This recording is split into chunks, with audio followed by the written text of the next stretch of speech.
Hello YouTubers. In this video I am going through the steps to design the track layout for the Lego room. The area is 3 meter by 3 meter. For optimal use of the space, a track on the floor is a good option. This was a good solution for playing with the kids. It's flexible for temporary layouts. After a few weeks all the Lego was put in boxes, and the room was used for other things. Every time we put the Lego back in the room the layout was different. As an adult it is not the most comfortable way to enjoy. So tables are the preferred option. This also creates a space underneath the tables to store the growing collection of Lego. I see many AFOLs on YouTube choosing cheap tables from a famous Swedish brand. Some evolve to custom tables to better fit their need. I chose for multiple smaller tables to keep the setup flexible. These are foldable tables, but with a heavy thick wooden surface so they don't bend.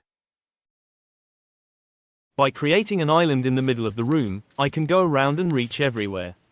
The distance a train can run is rather limited, so the next option is to put the tables against the wall. The downside is, there are other elements to take into account, like windows or heating elements.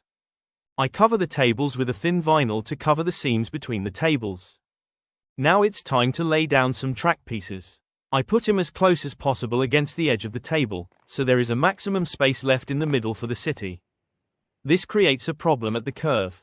If the track is at the edge of table 1, it will be 8 to 16 studs from the edge of the other table. If I choose to balance the track equally between the tables, both will be away from the edge. So to keep it at the edge of both tables, the curve will be partially unsupported at the inner corner. But this way I maximize the table space for the city. I placed a 16 by 16 plate underneath the track that I can connect to the base plates that will be added later. To make my layout interesting, I like to add some multi-track stations and a little rail yard to park some trains. I love the look of all the rolling stock tightly together, waiting to go around the track.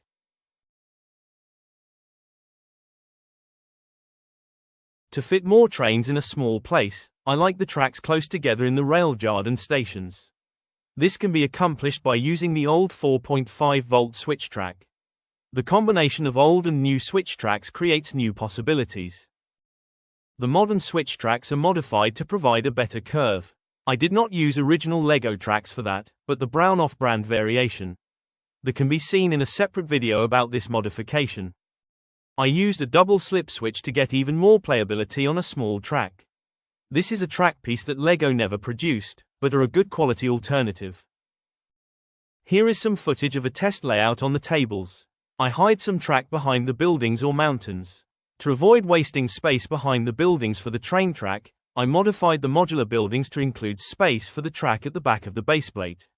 I will elaborate on that on the video about the buildings. So I hope this video can inspire you for your own layout.